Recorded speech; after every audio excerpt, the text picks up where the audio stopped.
I weep for the parents of this generation. I wouldn't blame them because they cannot give what they don't have.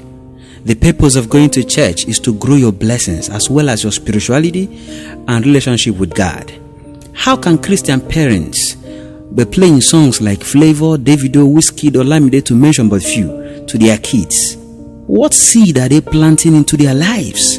Immoral videos are on rampage, polluting the souls of these little kids. Yet our parents sit back at home, watch them watching these videos. Come to school parties, go to TV stations where you have Christians as staffs and heads, yet they play these polluted songs for their kids to dance.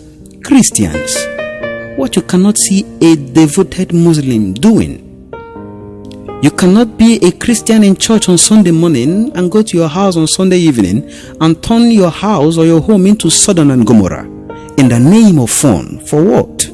Our kids, who are supposed to be taught how to carry their cross and follow Jesus, are now being given guns and drugs and habitual immorality and concupiscence.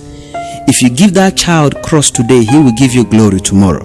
But if you give him or her immorality in the name of fun today, he or she will give you shame and pain. Share this message. Let's save our children today. I am Spitfire Chineductus. Don't be a foolish parent. The Lord is good.